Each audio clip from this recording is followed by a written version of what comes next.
On This Week in Enterprise Tech, Mr. Brian Chee, Mr. Curtis Franklin join me back on the show now. A seismic shift in the corporate landscape as the SEC pushes forward its rules for cybersecurity disclosure, governance, and risk management for public companies, plus exclusive insights from Mutare from Mr. Brian McDonald. He's Director of Product Development, and he talks about how they're redefining communication and voice security in an era plagued with cyber threats. And a special treat, that's right, our network expert, Mr. Brian Chee, he's going to explain out-of-band management, what it is, and how to do it. We have an info-packed show for you today. You definitely shouldn't miss it. It's Quiet on the Set. Podcasts you love. From people you trust. This is Twit.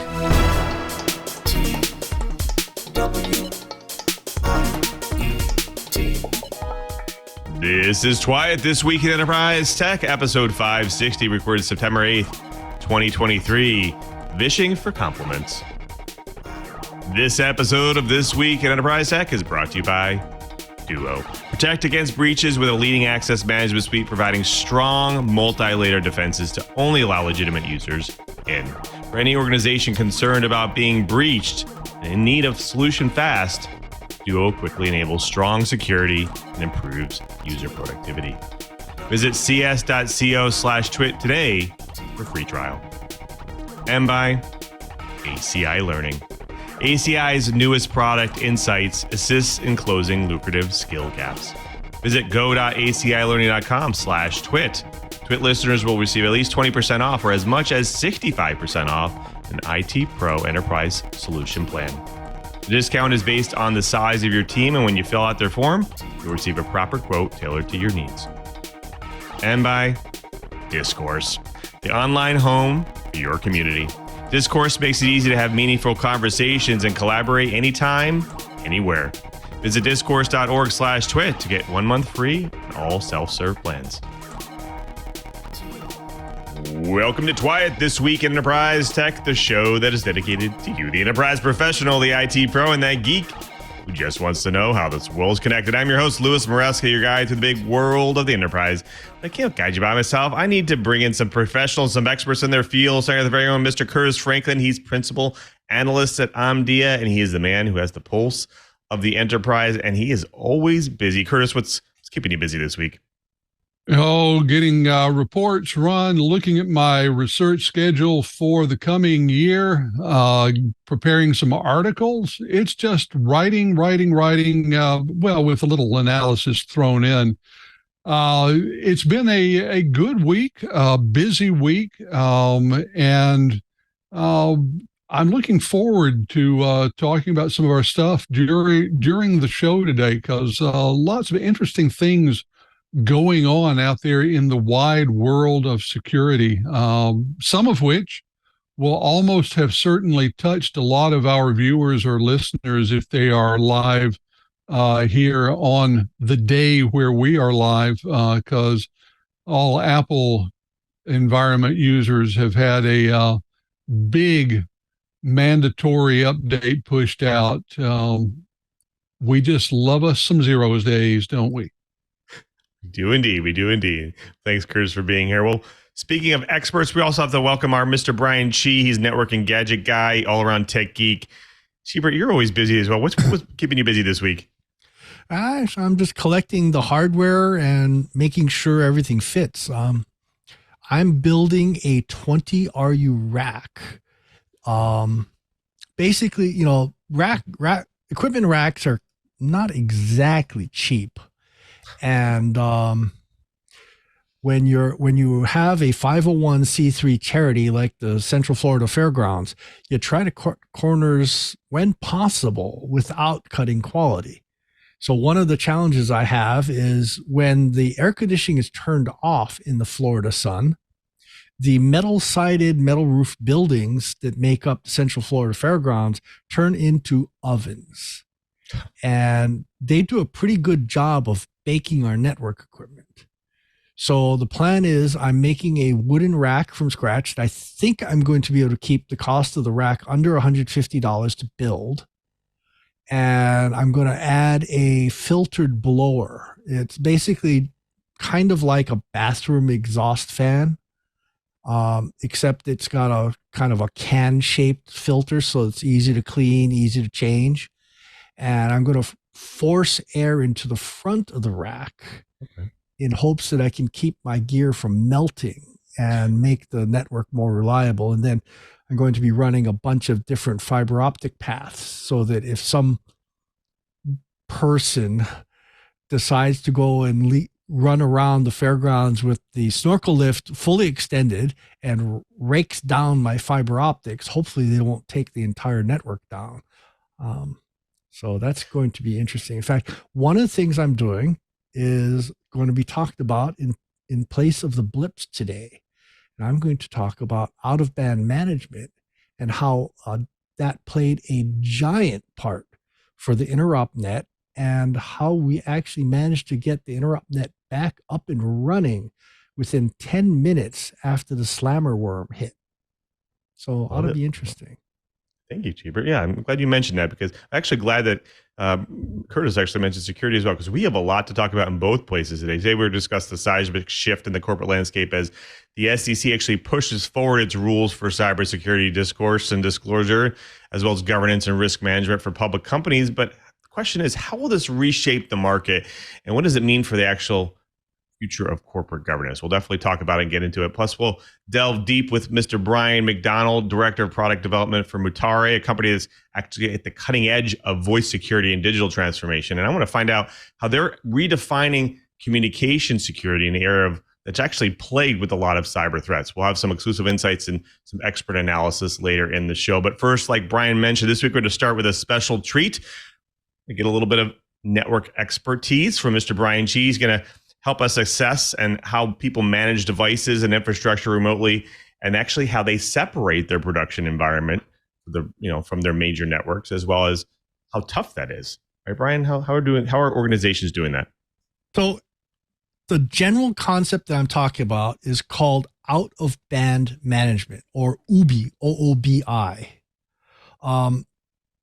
It's been around a very, very long time. I first got introduced to out-of-band management with the federal government. In that case, it was being used so that we could have our taps and filters so we can go and monitor anything that exits or crosses through the network in classified installations. My second big introduction was actually as part of the InteropNet team back in the mid-'80s. They actually ran a thing called Access Ether. It was a physically separate network. And in those days, we were starting to transition to faster and faster speeds. And we're getting away from the old 62.5 micron multi-mode fiber. So we had a lot of 62.5 micron fiber that weren't being used as part of the InteropNet as everything shifted over to the single mode world. Well, the cool thing about this was we were able to run a fairly large flat network, meaning no routing involved, that only had terminal servers on it.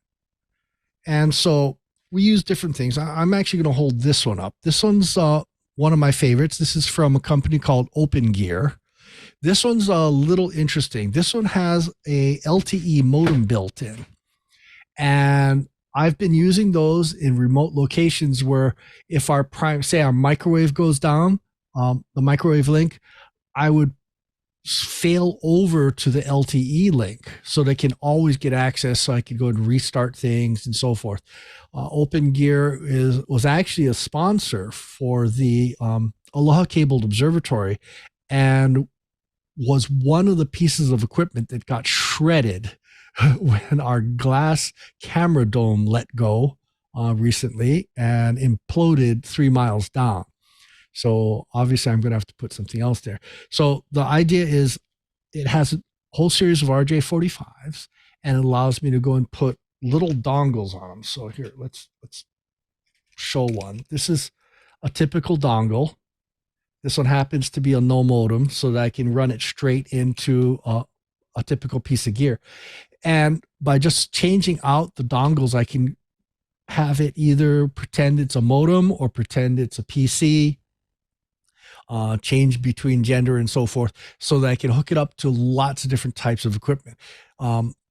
the cool thing about this type of arrangement is that it allows a single port, an RJ45, to be able to connect it to all kinds of things. Because little things like, say, for instance, the 9-pin serial connector on the back of a lot of UPSs, if you plug a standard serial into that, say a serial cable from a PC, 9 times out of 10, it'll actually cause the UPS to shut down because they're looking at control pins. So if the pin is live, UPS is up. If the pin goes down, it shuts down because it says I'm out of power. Anyway, the whole idea is we're trying to get into things. And I mentioned the slammer worm. Well, when Slammer hit on the interrupt show, it was actually during the show. And all of a sudden, because Slammer was sucking up all the bandwidth on the show network, people couldn't do their demos. They couldn't get out to the internet.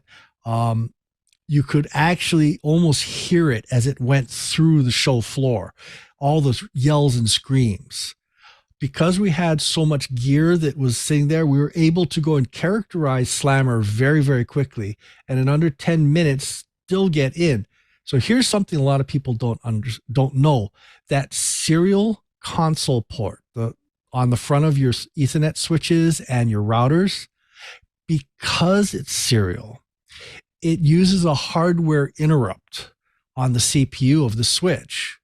So the serial console always takes, well, anyone that I've ever seen takes priority over inbound.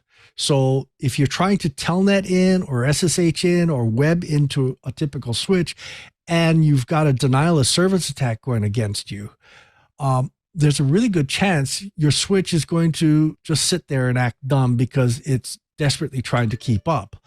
But if you go in through the serial port, because it's interrupt driven, it takes a priority over in-band and allows you to get in. So some of the things that I'll do is like this doodad.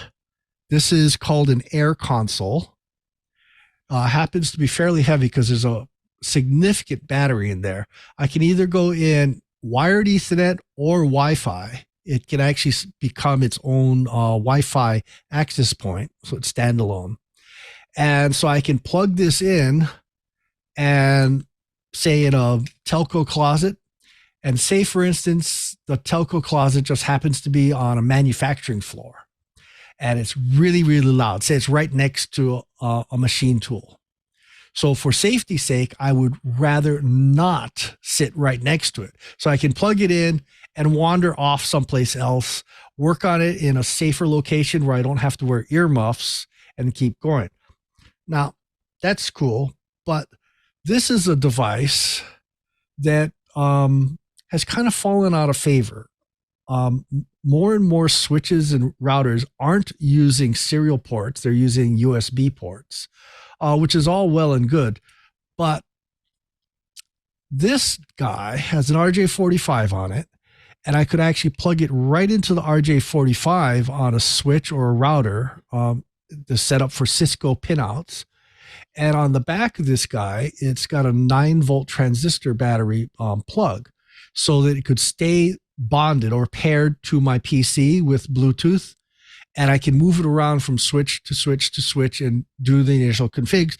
Because even though a lot of devices have web interfaces, you still have to use a initial config to give it an IP address, a net mask, a gateway, DNS, and so forth. Some basic networking gear, and then you can SSH in or telnet in or web in. One of the cool things about this was long before Kickstarter.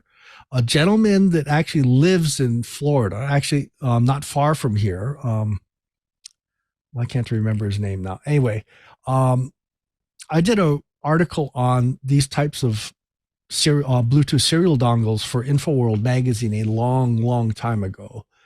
And they fell out of favor, less and less. But now with the Internet of Things going on, lots of things need to start happening, need to use serial to configure them. So if you're playing around with, say, something like IEEE 1588, which is precision time, you're probably using an industrial switch.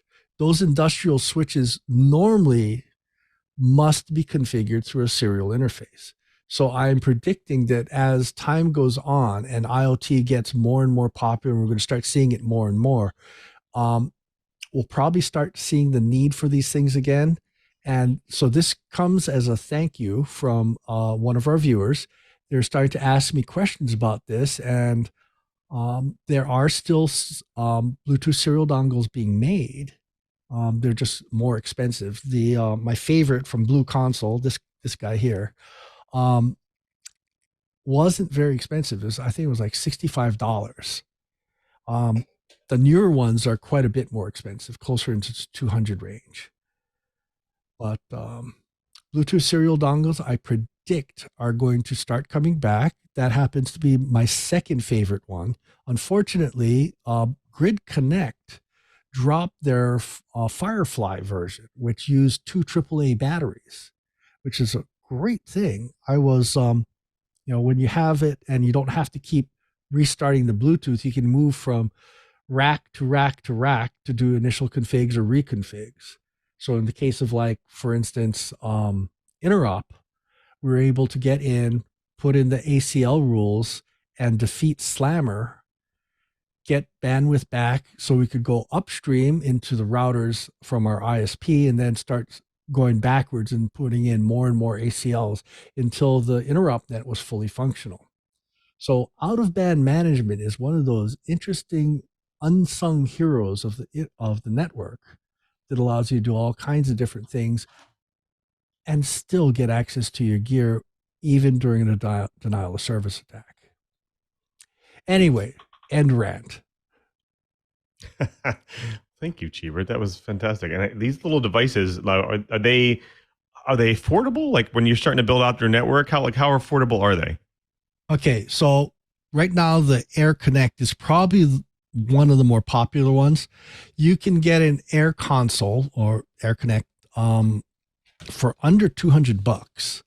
Wow. Interestingly enough, one of the things that the viewer mentioned when I sent them to the Air Console people was, if you're willing to buy a 20 pack, they drop down into like the $130 each range. So that's kind of a nice quantity discount.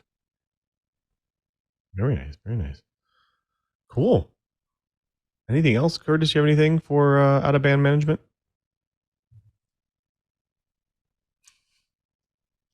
He's gearing up. No, Brian handled it really well. I would say that one of the issues that I'm paying attention to these days is resilience.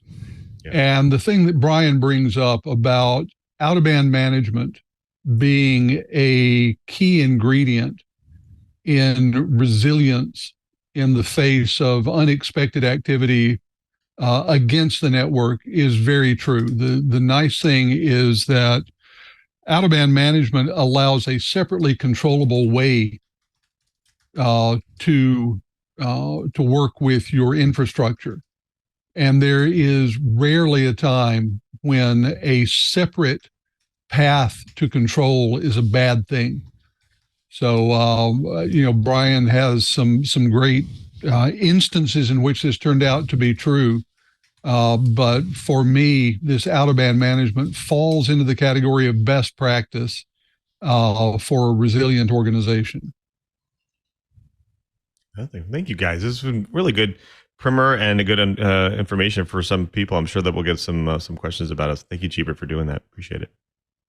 Well, guys, I think that does it for that. I think we're going to head over to the bites. But before we do have to thank a really great sponsor of This Week in Enterprise Tech, and that's Duo. Now, Duo protects against breaches with a leading access management suite. We talk about it all the time on the show. You want strong, multi-layered defenses and innovative capabilities. Only allow legitimate users in and keep those bad actors out. And Duo does just that. For any organization concerned about being breached that needs protection fast, Duo quickly enables strong security while also improving user productivity. Now, Duo prevents unauthorized access with multi-layered defenses and modern capabilities that prevent sophisticated malicious access attempts.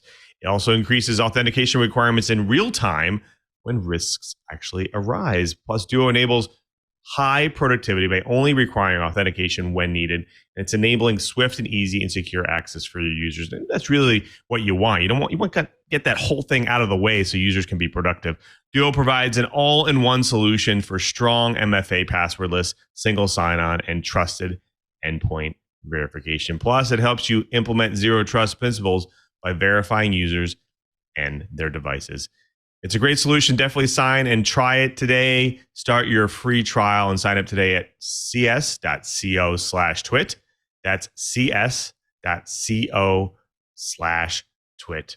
And we thank Duo for their support of This Week in Enterprise Tech. Well, folks, it's time for the news bites. Today, we're diving into the buzz around the SEC's proposed rule for public companies, also known as PRPC, that has been talked about for a long time since the introduction back in March 2022. Now, here's the breakdown. The rule is pushing for companies to spill the beans on material, quote, material cybersecurity incidents and fast, like within 4 days fast. Plus, it wants companies and their boards to actually up their cybersecurity game. Now, it might seem like a good idea. I think it does, but not everyone's on board with this speedy reveal. Now, CISOs are finding themselves between a rock and a hard place here, having to potentially air the dirty laundry before they're actually sorted it all out. Imagine the stress of actually a ticking time bomb, ticking clock, when trying to figure out how big a deal of a new vulnerability actually is on your network. Now, drawing parallels with this, the GDPR's 72-hour report card is there, and the new rule is seemingly actually giving an extra day in the hand here. But here's where it gets dicey. Defining what's, quote, material is a whole other gray area in here, while the terms there being as broad as being, quote, reasonable shareholder would find important. And it sounds just like trying to attack a moving target. So we'll have to see. Well, I want to get my co-host's thoughts in a second here. Now, adding to the chaos in this notion of disclosing incidents is the, quote, material and aggregate. Now, companies might have to actually dig deep and reveal those long forgotten vulnerabilities that have come up. It's practically opening a can of worms on what needs to be disclosed, especially when you're looking for a series of aggregation or aggregate incidents. And I would say we shouldn't even get started on the fact that they're asking for quarterly earnings calls to turn into stages for disclosures as well. So this is very interesting. Now, as the industry navigates this foggy terrain, one thing is clear: the bridge between boardrooms and security experts needs to strengthen. We definitely agree on that. And I feel like it's almost like a very intricate dance, and finding the right rhythm is really the key here. And I think organizations will probably be adjusting for a while. But I do want to get my co-host thoughts on this. So Curtis, I want to throw this to you first. Obviously, you work with a number of security professionals and enterprise people. The concept of, quote, material cybersecurity incidents as defined by the SEC seems quite broad and leaves a lot of room for interpretation here. How can companies establish more of a concrete definition here? Well, I first of all, the necessary disclaimer: I am not a lawyer, neither do I play one on television. So, nothing that I am about to say should be construed in any way possible as legal advice. For legal advice, consult your corporate counsel.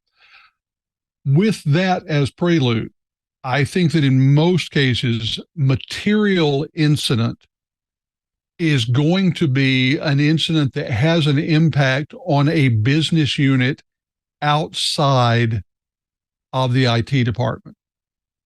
So and perhaps a little more pointed, if it has an impact that will be seen in any way on a financial statement, it is a material impact. So whether it requires an expense in a size that would have an impact on quarterly P&L, or it's something that requires a payment. Face it, most incidents are going to be negative. We don't hear about too many cybersecurity incidents that result in, a giant windfall of cash to the company. But if it would have an impact that spreads outside the IT department, that is something that will need to be reported. Interestingly enough, that's also the point at which a board would tend to want to know about it if it has an impact on multiple parts of the business. Boards are not micromanagers. Boards really don't care. And in many cases, they can't care about how an individual department is run. They don't want to know how, business units are run. They want to know how the business as a whole is being run and guide it into the future. And so if an incident is going to have an impact on the results of the business now or how they might guide it into the future, that's when they want to know. And if the board needs to know, then the SEC is saying that the investors need to know. Agreed. And Cheeber, this is kind of a stark shift in the disclosure norms, I would say. How do you think organizations need to shift some things here? They need to obviously start to understand what's going on in their network at a moment's notice. So they need some more ways to report incidents and better ways to report incidents. Is this going to be a forcing function for organizations to shift some things? Yeah, it's pretty much going to force people to spend money. Something like Splunk, because realistically, the problem with networks as they get more and more complex is so do the logs, so do the alerts. And shifting to that basically means you're going to need something to help you sift through all that noise. And something like Splunk or a log analysis system or something. This is where I think AI is going to start playing a part. Help learn, have something that'll learn your network and help you alert and separate the signal from the noise. That's going to be a real big issue.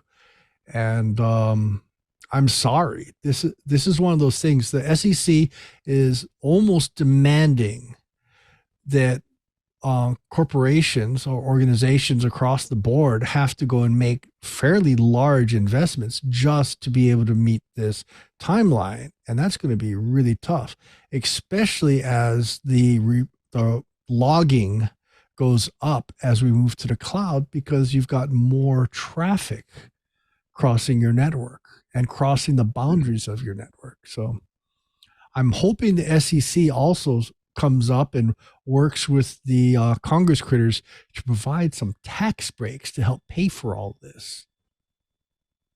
I agree. Curtis, I think this is an interesting thing because we talk about the fact that organizations are thinking about zero trust, or thinking about moving forward with more security, better security, being proactive. You think that this is going to push anything forward there?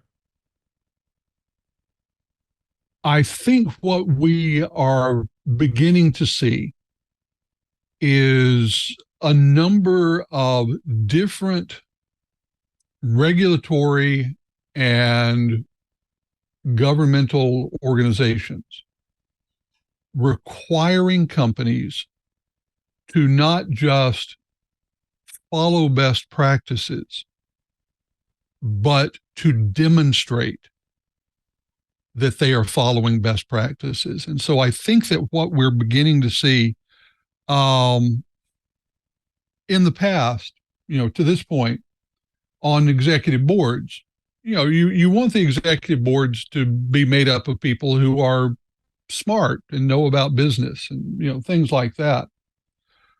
We're beginning to see requirements that the SEC says that a board should have someone on the board, or a company should have someone on the board that knows about cybersecurity. And they're going to have to be able to demonstrate that. We have the TSA saying that companies in the energy pipeline, energy transportation business have to have a resilience plan and prove that it works through exercise. So we're going more and more. What we're seeing is this drive for not only competence and demonstrated competence, but visibility into the demonstrated competence. It's expanding out. And the whole goal is so that law enforcement, so that regulators, and ultimately so that the owners of the company, shareholders, are able to know that the money that they put in is being protected. It's sort of the government helping with that due diligence. If you're visible with all this, it makes the due diligence before buying shares a little bit easier. And I think that that's ultimately where we're going with all this, more visibility all the way around. Love it. Love it. Well, we'll have to see just how the industry actually adapts to all this. We'll have to see what's coming up. Well, folks, that does it for the bites. Next up, we have our guest. But before we get to our guest, we do have to thank another great sponsor of This Week in Enterprise Tech, and that's ACI Learning, the best place to go to get your team's training and keep knowledge up to date. Now, 94% of CIOs and CISOs agree that attracting and retaining talent is increasingly critical to their roles. Now, with today's IT talent shortage, it's more important than ever for your teams and their skills to be current, right? 87% of companies say that they have skill gaps in their employees. That's a lot. Now, the challenge of assessing your IT staff skills is really overwhelming, but it doesn't have to be. ACI Learning has partnered with the best in the industry by adding Insights, the new skills gap analysis tool, to assure you that the training you're providing is actually working. In a quick 1-hour assessment by Insights, ACI Learning will provide your whole team with key diagnostics. This is the solution IT managers have been waiting for. Now, with Insights, you can actually identify specific skill gaps in your employees and see where your team's weaknesses actually lie. Empower your team with personalized training. Blanket training wastes money and time. We know this. This is a way to get away from that. Insights offer detailed solutions, support, and strategy by issuing recommendations and training plans for individuals and your entire team. Now, you can actually compare results against other organizations so you know where you actually stand, plus test skills and close the gaps with practical labs that allow trainees to focus on the skills they actually need most. ACI Learning helps you retain your team and entrust them to thrive while investing in the security of your business. More than 7,200 hours, that's a lot of content, are available with new episodes added daily. ACI Learning stomps its competitors with a 50% higher completion rate. These are the training solutions for your business, and these are the ones you want, and these are the ones you've been waiting for. Future-proof your team and company with Insights from ACI Learning. Visit go.acilearning.com/twit. Twit listeners will receive at least 20% off or as much as 65% off an IT Pro Enterprise Solution plan. The discount is based on the size of your team, and when you fill out their form, you'll receive a proper quote tailored to your needs. And we thank ACI Learning for their support of This Week in Enterprise Tech. Well, folks, it's time for our guest to drop some knowledge on the Twilight Riot. And today we have Mr. Brian McDonald. He's Director of Product Development from Mutare. Welcome to the show, Brian. Thank you very much. It's a pleasure to be here with you guys. We're excited to talk about this topic because we haven't talked a lot about voice and voice technology. But before we get to all that, our audience is kind of a spectrum of experiences, whether it's entry level all the way up to the CTOs, CIOs of the world. And they love to hear people's origin stories and their journey through tech. Can you take us through a journey through tech and what brought you to Mutare? Sure, absolutely. So that's actually kind of a funny story. Just June, I celebrated my 31st anniversary at Mutare. And first job right out of college, and started installing coax network cards into computers. So that was a fun start. And our company has always kind of been in the telecom area.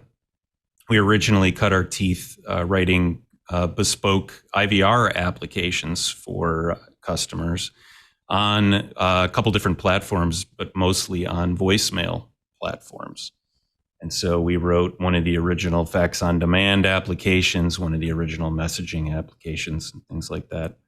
So over the years, we moved into away from these bespoke applications into products that we could sell over and over again. We've morphed many times, and of late, about 10 years ago, we decided that most people hate voicemail. I mean, just with a passion. It's horrible, right? And we said, well, it's about time somebody kind of rewrote voicemail and made it good. So we did that. And so when we started getting going on this and installing this with customers, we had some of our larger customers tell us that, this is great, but I'll tell you what, it'd be really great if you could stop those dang robocallers. And people hate robocallers more than voicemail. It's true. And so we pivoted. And now our focus is our voice traffic filter, and where we are helping enterprises fight the fight of not just robocallers, but the more insidious threat actors out there that are using voice to break into their organizations and disrupt. That's actually a really great segue into this, because I think organizations don't necessarily think about this that often, and they probably should be. So you maybe can take us through a little bit about a little bit more, obviously, give us a little tease there about what voice threat defense actually is, maybe what organizations need to pay attention more to. Sure. Well, the reality is every organization needs to pay attention to this. Typically, when you talk to organizations about security, they've got, they're doing all the right things. Well, we got our edge networks protected, we've got our endpoint protection, we've got our internal protections, and any good security kind of platform plays multiple layers, right? We like to call that, the Swiss cheese defense, where you got multiple layers. And we take that same approach to voice. And if you kind of step back and take a look at security, it's very much device focused, network focused. There's not a lot of focus on voice. And one of the weakest points in security defense is the human, right? We know this through spam emails. People just, oh, that looks super interesting. Let me click on that. For voice, sometimes it's even easier, right? You're talking with someone, a practiced vishing, and phishing, which is one of my favorite words, combination of voice and phishing. A good visher can dig right in and go right to the heart of the matter to get what they need. And so, we're out there, and really where our focus is, where we start our defense, is right at the edge before the call is answered. Knock down those threatening calls, and be able to provide intelligence to the company, and part of their security platform to provide that information back to the company so that they can handle them appropriately. And we've got a lot of different means to do that. So it sounds like obviously your tools are providing a little bit of foresight internally around, obviously how to keep voice channels secure. Can you maybe go through some of the increasing number of cyber crimes that are actually happening? Obviously, we talked a little bit about, you said a little bit about maybe some social engineering techniques, but what else are some things you're hearing about? So, robocalls in and of themselves, even apart from just like a social engineering, they can cause disruption in any number of ways. It might be from a productivity standpoint. In contact centers, we're seeing a lot of disruption, because contact centers are where those phone calls are headed, right? In a lot of places, especially for the enterprise. And so they've already got some tools to thwart situations that occur. A lot of the ones we've seen are what they call like the 5-second call. Call comes in, it's 5 seconds, and it's a hang up, and then they call again. These are disruptful because it's throwing off all the data sets and all the KPIs that contact centers have, disrupting there. So from the voice network, it kind of spreads throughout, right? And there's a multiple attack vectors even in voice. And what we've done is tried to get the word out. Vishing is obviously one of the ones that can be the most impactful. We know in the news recently, there's been a lot of really high profile ransomware or ransomware attempts from that one of the major access points was Vishing. I was at an RSA conference this year, and one of the programs I sat in was from Cisco. Cisco, one of the largest security vendors out there, and they had a fascinating story about how they were attacked, and they walked right through exactly how it happened. And it's not just one avenue of attack. These are things that organizations have to deal with all the time, right? Right. Some part of the attack came through from a browser plugin, password sharing, right, and then ultimately elevated escalation of privileges came through from a vishing attack. And it's just crazy. These threat actors that are out there, not even the really insidious nation state ones, but these are organizations that have healthcare plans that are out to attack these organizations because companies will pay. Speaking of things that organizations have to deal with all the time, you guys put out a recent survey. It's called the Voice Network Threat Survey. What kind of things was uncovered with the survey? Because obviously lots of organizations are dealing with similar things. Yeah, it was actually really, really interesting. So this is our second year we've done this, and we send the survey out. Our participants are security, technical, including telecom professionals, and some of the things were surprising, I would think, to a lot of folks, but some of them not to us because we kind of already knew this was happening. But fully a quarter of the respondents just don't even answer their phone anymore, and that kind of stood out to us and kind of made us sit back and say, "Huh, well that can't be good, right? I mean, when you're running an organization and you're not answering the phone call to do business, that's a bad thing."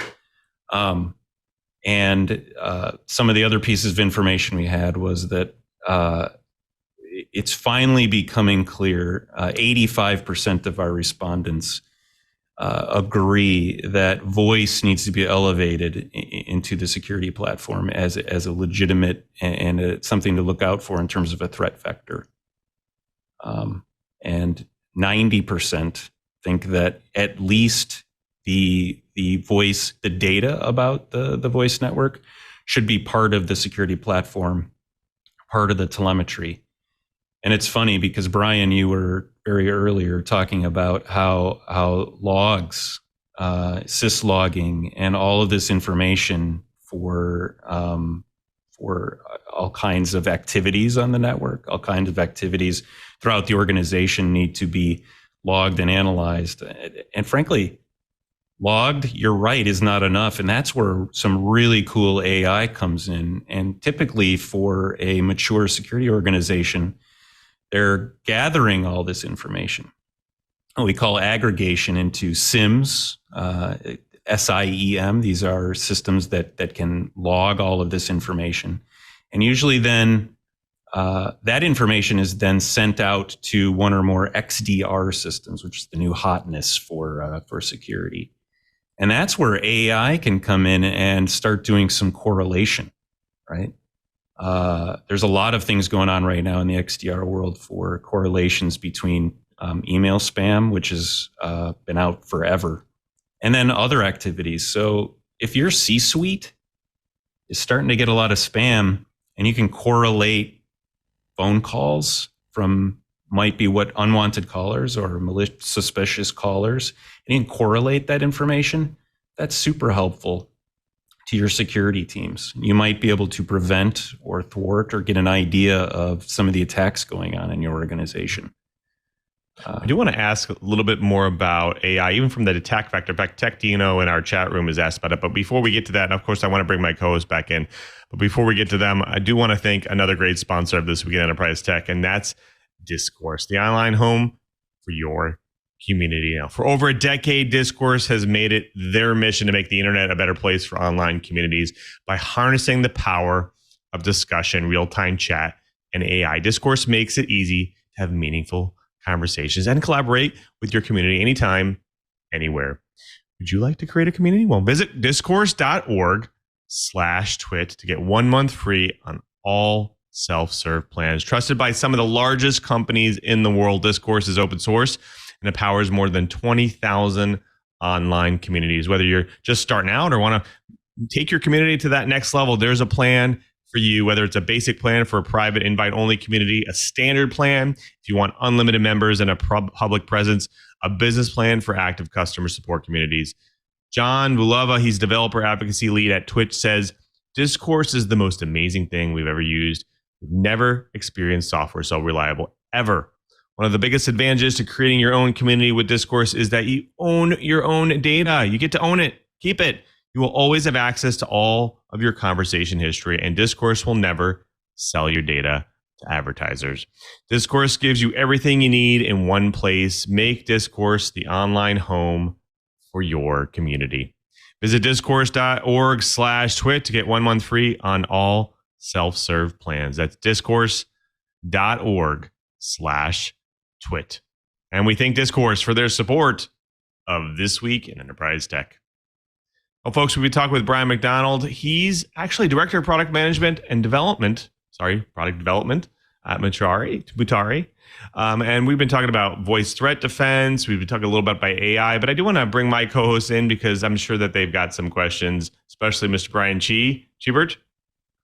Well, having played in the voice world, especially in the IVR world, one of the things I always found out is, how much I can do really depends upon, well, in the old days, what PBX I was running, or nowadays what switch, or what voice VoIP controller you're running. What kinds of things do I need to think about? Am I going to need to do a forklift upgrade to be able to go and take advantage of the Mutare solutions? Fortunately, no, you don't. We play very well in the VoIP world, the SIP world, and as most customers are migrating to the cloud, even for their telephony, this kind of makes that a little easier, right? Because there's an abstraction layer for that phone call. So as PSTN moves to VoIP, we can sit right along the call path in certain engagements and certain implementations.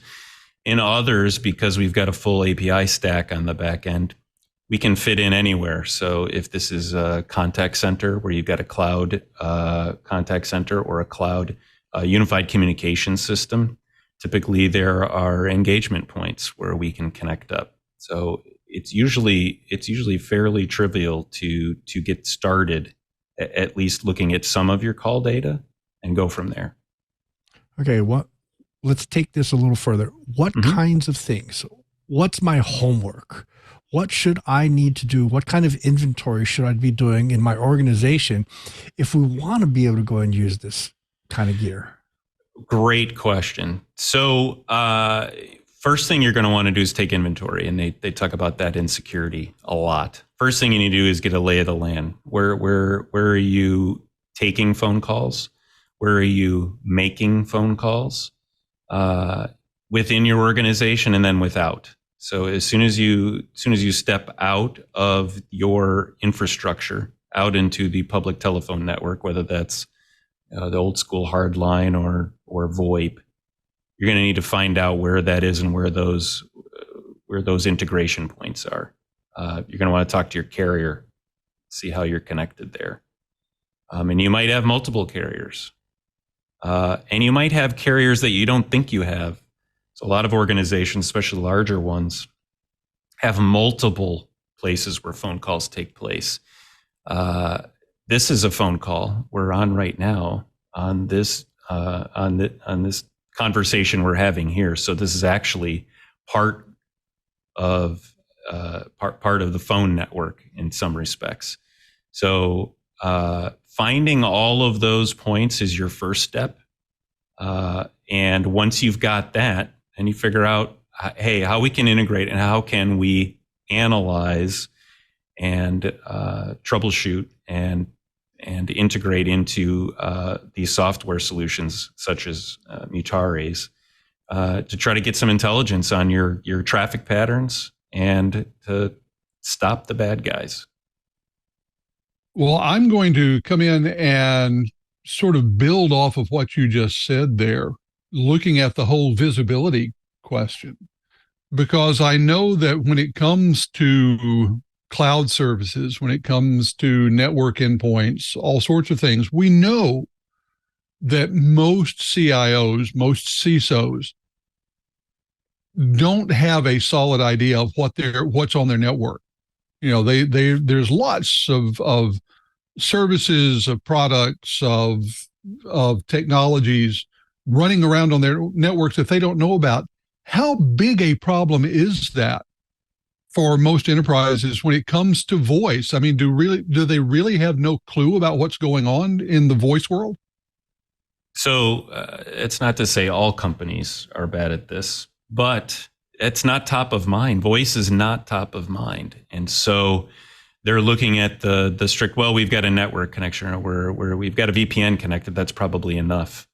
But those phone calls and that inventory needs to be handled with the same care that the network interfaces into the organization are treated. And that's really what you know our voice network threat survey is all about, is raising that awareness and saying, hey, the voice network is just as important, if not more so, than your what you might call your traditional IP network. So inventory is first. Absolutely. Okay, well, with inventory first, I suspect that user behavior is another one that's big. And I know that last year I wrote a report on cybersecurity awareness training and how important it is for most organizations.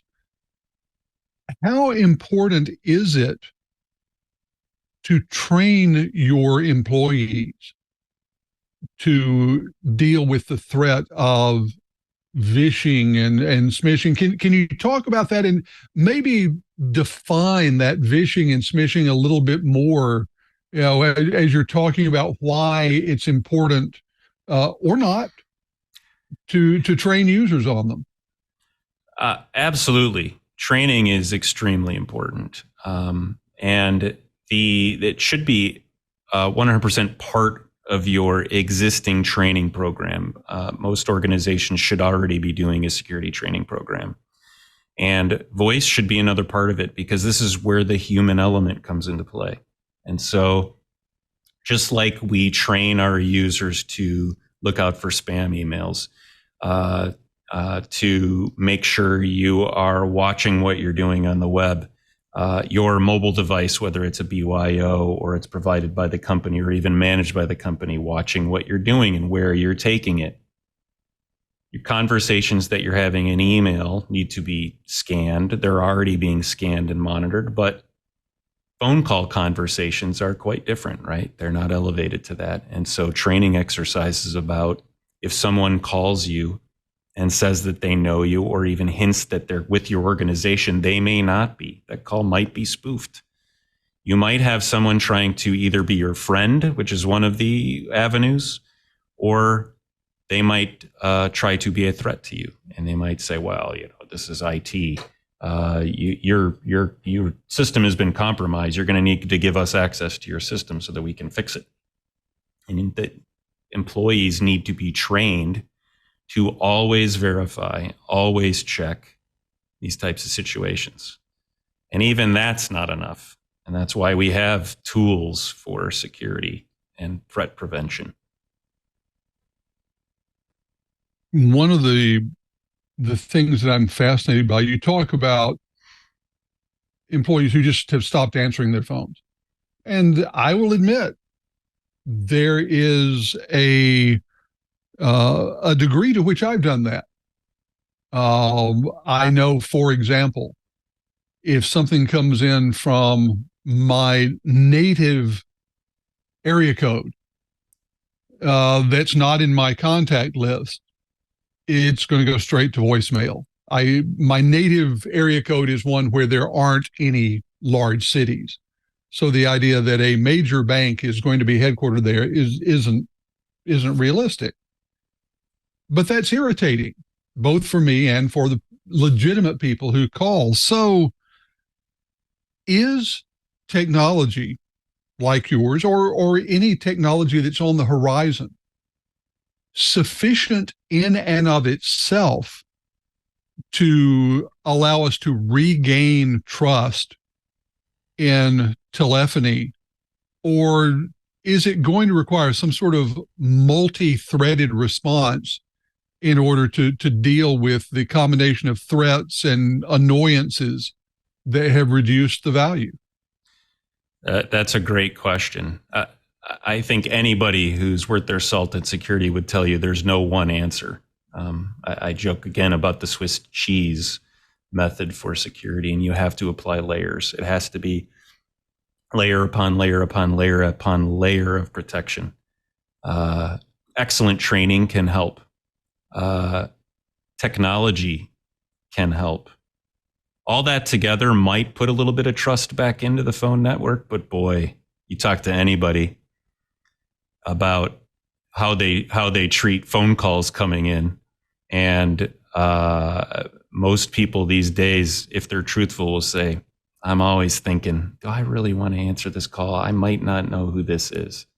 One of the things you talked about was looking at the actual phone number.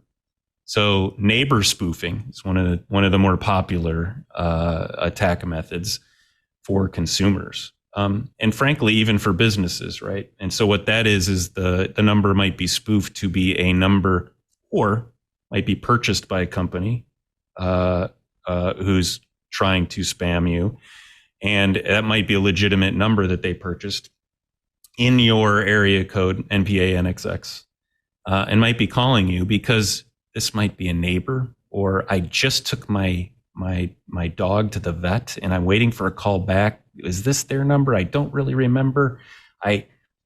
Doctor appointment. Is this my doctor? Is this the car dealership calling me? That looks familiar. I better answer. And sure enough, you got we got a car warranty for you that you can't pass up. Or, hey, you just won a free trip to Bermuda on a cruise. That's on one of these things that everybody's in a hurry. Everybody falls for it. The reason why that Microsoft flipped over to their MFA program, it used to be you just had to one tap, and they changed it. So now you have to enter in a couple digits. They did that because companies got burned by this, because a way to get in is as a hacker, is you hit that at 2:00 in the morning to a user 100 times. You get that and you're waking up in the middle of the night, and every 30 seconds you get an MFA alert from your phone, you're going to hit yes one of those times. And so Microsoft went, yeah, that's probably not a good idea.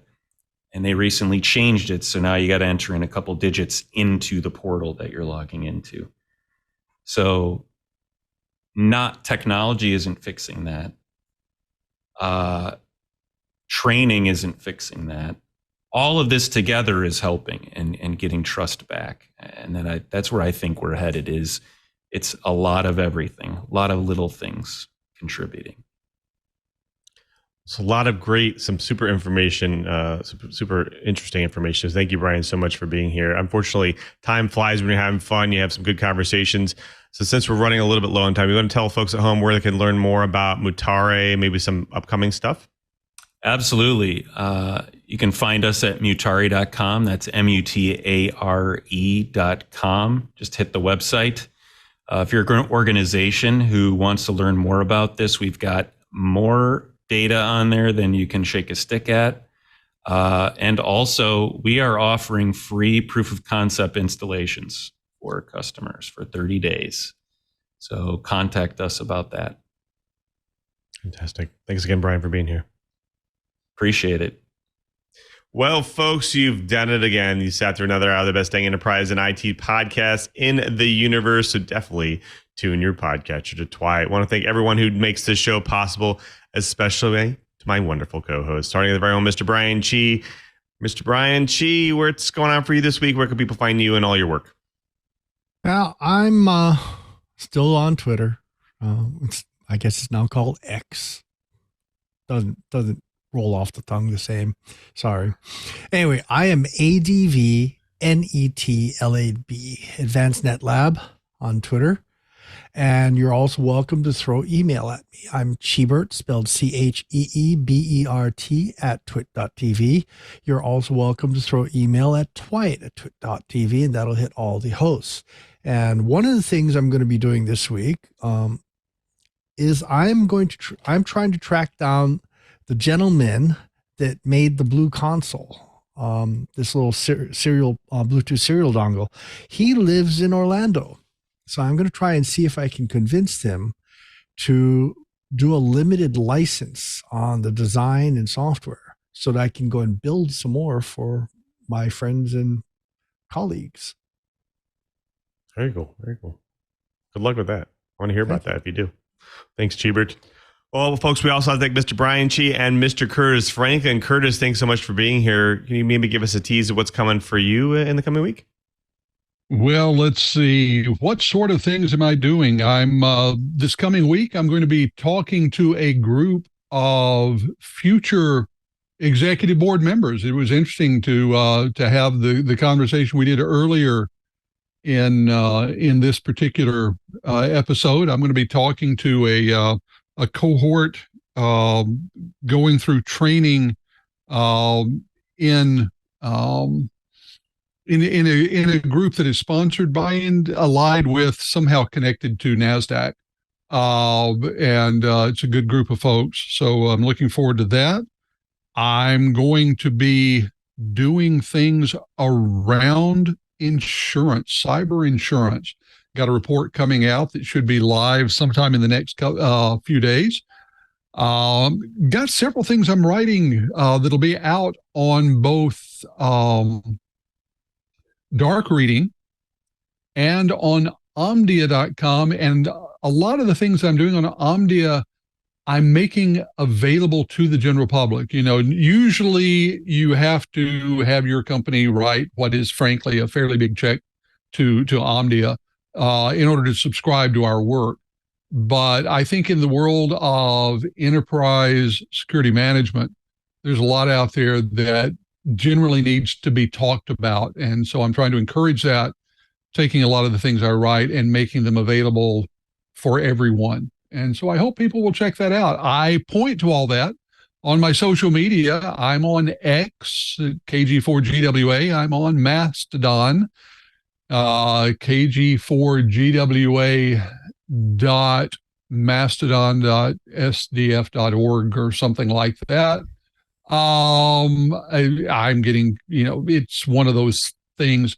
LinkedIn is a good place. Curtis Franklin, you're welcome to follow me on LinkedIn. And if you care for one reason or another about things like my running and my painting, feel free to check me out on Instagram, Kurt Franklin. So I look forward to seeing you one of those places. Let me know what you want to hear about in the world of cybersecurity. Thank you, Curtis. Appreciate you being here. Well, folks, I also have to thank you as well. You're the person who drops in each and every week to get your enterprise and IT goodness. So go to our show page right now, twit.tv/Twiet. That's right. We'll help you get all the amazing IT and enterprise shows that we have there, all the back episodes, all the show information. But more importantly, next to those videos, you'll get those helpful subscribe and download links. Get your show of your video version of your choice, audio version of your choice. Get on any one of your devices, any one of your podcast applications, because we're on all of them. And it's really easy to subscribe and support the show. So definitely do that and help us out. But you may have also heard there's also Club Twit as well. That's right. It's a members only ad-free podcast service with a bonus Twit Plus feed that you really can't get anywhere. You can't get it anywhere else. It's only $7 a month. And not only that, you get amazing access to the members only Discord server. I'm on it right now. A lot of great channels. It's really well managed. A lot of great conversations. There's special events that show up on there. So definitely check out Club Twit, twit.tv/Club Twit. Plus, you may have also heard they also offer corporate group plans as well. That's right. It's a great way to give your entire team access to our ad-free tech podcast. And the plans start at a discounted rate of $6 each per month. That's right. And you can add as many seats as you like. It's a really great way for your IT departments, your tech teams, your dev teams, your sales teams to get access to all of our podcasts. And just like regular memberships, you can join the Twit Discord server and get that Twit Plus bonus feed as well. So definitely join Club Twit and check out that for your corporate team. Plus, get this, they also have family plans. Really easy to add. It's $12 a month. You get 2 seats with that, $6 each more per seat you want to add. And they same advantages of the single plan as well. So lots of options at twit.tv/Club Twit. Now, after you subscribe, you can impress your friends, your family members, your coworkers with the gift of Twyet. Because you know what? We talk about a lot about fun and interesting tech topics on the show. And I guarantee they will find it fun and interesting as well. So definitely have them check out Twyet and subscribe, support the show. Now, if you've already subscribed, we do this show live. That's right. Live.twit.tv is where you go. There's all the streams there. You can come see how the pizza's made, all the behind the scenes, all the banter before and after the show. Live is where it's at. And if not, if you're going to jump in the show, actually watch the show live, you want to jump into the chat room as well. We have an amazing IRC channel. You can go to irc.twit.tv in your browser, and you can log in right there to our Twit Live channel. And then we have some amazing people in there, of course, each and every week. Lots of great discussions, conversations, questions for the guests. We have some really great show titles for the show today as well in there. So definitely check out our IRC channel and be part of that. So appreciate all your support there. Now, I definitely want you to hit me up on any of the social channels, whether it's x.com/LouMM. I'm on Threads. I'm LouMPM on Threads there. Of course, I post all my enterprise tidbits, what I do during my normal work week at Microsoft. I'm also on Mastodon, LouMM at twit.social. Direct message me, ask questions, have conversations about career, whatever you want to do. Definitely hit me up there and have a conversation. I'm also on LinkedIn, Louis Maresca there. Plus, also, if you want to have and see what I do at my job on Microsoft, definitely check out developers.microsoft.com/office. There we post all the amazing and great ways for you to make your office experience more productive for you and your organization. Not only that, if you have Microsoft 365, check out the Automate tab in Excel. Just pop open Excel, check out the Automate tab there on your ribbon. There you can create some amazing automations directly in Excel there. And not only that, you can run them in the cloud using Power Automate. You can run them without even having the client open. You can send emails. You can ingest more data from different sources. Lots of great ways to customize the pipeline and use Excel for your analytics. So definitely check that out at developers.microsoft.com/office. I want to thank everyone who makes this show possible, especially to Leo and Lisa. They continue to support This Week in Enterprise Tech each and every week, and we really couldn't do the show without them. So thank you for all their support over the years. Of course, thank you to all the staff and the engineers at Twit. Of course, they make this show possible. And of course, thank you to Mr. Brian Chee one more time. He's not only our co-host, but he's also our tireless producer. That's right. He does all the bookings for the show. And of course, he gets all the guests on the show as well. And of course, the plannings of the show as well. So thank you for your support, Mr. Brian Chee, of course, again. Of course, before we sign out, I want to thank our editor for today because they will make us look good after the fact, cut out all of my mistakes. So thank you so much for your support. And of course, thank you to our technical director today, Mr. Ant Pruitt. He does some amazing shows here on Twit. Ant, what's coming up for you on Twit this week? Well, thank you, Mr. Lou. Actually, I had a fun time in Club Twit this week. I was able to interview Mr. Daniel Suarez as well as Mr. Hugh Howey together, all in the same room, virtual room, that is. Ooh. And we had a really, really good time because they were old friends. Didn't know they were old friends, so we got them together and just chatted like a bunch of old friends. So make sure you all check that out. But, sir, one more thing for you, actually.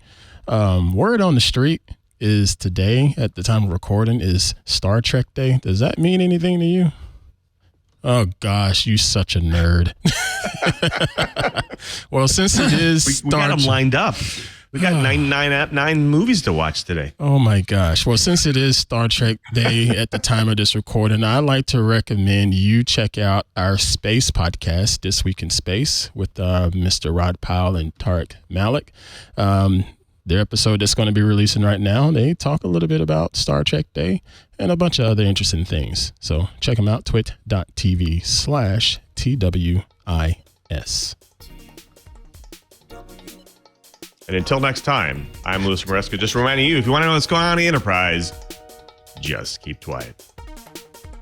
It's midweek, and you really want to know even more about the world of technology. So you should check out Tech News Weekly, the show where we talk to and about the people making and breaking the tech news. It's the biggest news. We talk with the people writing the stories that you're probably reading. We also talk between ourselves about the stories that are getting us even more excited about tech news this week.